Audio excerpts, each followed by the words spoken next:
आज हिंदी क्लास में हम लोग देखेंगे एक सब्जेक्टिव क्वेश्चन है विशेषण के बारे में। तो विशेषण किसको कहते हैं, तो डिफिनीशन इसका देख लेते हैं कि जो शब्द संज्ञा या सर्वनाम की विशेषता बताए उसे विशेषण कहते हैं। यानी कोई भी ऐसा शब्द हो जो संज्ञा या सर्वनाम के क्वालिटी को दिखाता हो उसको विशेषण बोलेंगे, एडजेक्टिव बोलेंगे। एग्जाम्पल में देखते हैं कि काली गाय चलती है। काली गाय चलती है, तो इस शब्द में काली शब्द जो है वो गाय की विशेषता को बताती है। तो ये क्या हो गई, यहाँ पर काली शब्द क्या हो गया, विशेषण हो गया। तो सिंपल शब्द में हम लोग इस विशेषण शब्द को समझ सकते हैं। एग्जाम्पल इसका कई ठो होता है, जैसे हम बोलेंगे कि अभिराज बहुत सुंदर लड़का है। तो इसमें कौन सुंदर है, अभिराज। तो सुंदर शब्द जो है अभिराज की विशेषता को बता रहा है, तो अभिराज संज्ञा हो गया और सुंदर विशेषण हो गया।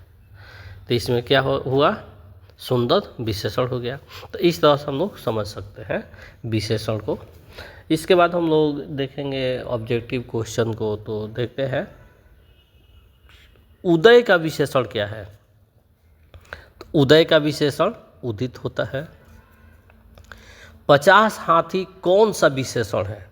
देखिए ये बहुत ही इम्पोर्टेंट क्वेश्चन है जो विभिन्न तरह के एग्ज़ाम्स में अक्सर ऑब्जेक्टिव टाइप में पूछे जाते हैं। तो हम इसको वन लाइनर वन वर्ड में इसको बता रहे हैं, तो इसको समझ सकते हैं। 50 हाथी कौन सा विशेषण है, तो इसमें नंबर का डिनोटिंग है, नंबर को डिनोट किया जा रहा है, तो ये संख्यावाचक विशेषण हो जाएगा। उपेक्षा का विशेषण क्या है, उपेक्षा का विशेषण उपेक्षित होता है। बहुत दूध कौन सा विशेषण है, परिणाम बोधक विशेषण। कुछ लोग कौन विशेषण है, संख्यावाचक विशेषण। कारक के कितने भेद होते हैं, कारक के 8 भेद होते हैं। पेड़ से पत्ता गिरना कौन कारक है, पेड़ से पत्ता गिरना अपादान कारक है। माँ ने बच्चों को सुलाया कौन सा कारक है, तो माँ बच्चों को सुला रही है, यानी कोई वर्क कर रही है, काम कर रही है, तो ये आपका हो जाएगा कर्म कारक। श्याम कलम से लिखता है कौन सा कारक है, तो एक करण कारक है। बनावट या उत्पत्ति या व्युत्पत्ति की दृष्टि से शब्द के कितने भेद होते हैं। देखिए अक्सर हम कंफ्यूज हो जाते हैं क्वेश्चन। देखिए ये क्वेश्चन में 3 क्वेश्चन है। कभी पूछता है हमसे कि बनावट की दृष्टि से शब्द के कितने भेद होते हैं, तो आंसर हम लिखेंगे 4 भेद होते हैं। कभी पूछता है उत्पत्ति की दृष्टि से शब्द के कितने भेद होते हैं, फिर भी आंसर हमारा 4 होगा। कभी भूलिया कर शब्द में हमको पूछ देता है कि व्युत्पत्ति की दृष्टि से शब्द के कितने भेद होते हैं, तो 4 ही होते हैं। तो इसीलिए हम सब एक ही में लिख दिए हैं, बनावट या उत्पत्ति या व्युत्पत्ति की दृष्टि से शब्द के कितने भेद होते हैं। You understand, you better understand. संग्रह में उपसर्ग क्या है, तो संग्रह शब्द में उपसर्ग सम है। अथाह शब्द कौन सा उपसर्ग है, अथाह में कौन सा उपसर्ग है, अथाह जो शब्द है तो इसमें अ उपसर्ग है। चूँकि हम पढ़ चुके हैं कि उपसर्ग के डिफिनीशन में कि कोई भी उपसर्ग होता है तो किसी वर्ड के, किसी शब्द के पहले प्रयुक्त होता है। परिजन शब्द में कौन सा उपसर्ग है, चाहे परिजन शब्द में उपसर्ग क्या है, तो परि उपसर्ग है। निवास में उपसर्ग क्या है, नि है।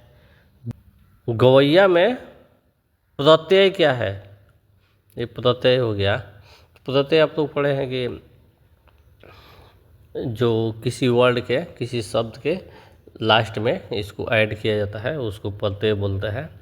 तो गवैया में प्रत्यय क्या है? तो वैया है। दर्शनीय में प्रत्यय क्या है? दर्शनीय में अनीय प्रत्यय है। लड़ाई में प्रत्यय क्या है? आई है। गायक में प्रत्यय क्या है? गायक यक है, अक है, अक। समझौता में प्रत्यय क्या है? औता। हसोड़ में प्रत्यय क्या है? हसोड़। ओढ़, ओढ़, ओढ़ है। प्रत्यय के कितने भेद होते हैं? प्रत्यय के 2 भेद होते हैं। गुणवान में कौन प्रत्यय है? वान प्रत्यय है। अंतिम में प्रत्यय क्या है? अंतिम, अंतिम, इम, इम, इम, इम है। इंद्र का पर्यायवाची महेंद्र है। गृहस्थ का विलोम क्या है? जो गृहस्थ होता है, सुने हैं आप लोग, इसका जब विलोम शब्द हमको बताना हो तो गृहस्थ का विलोम सन्यासी होता है। और आत्मा का विलोम क्या है?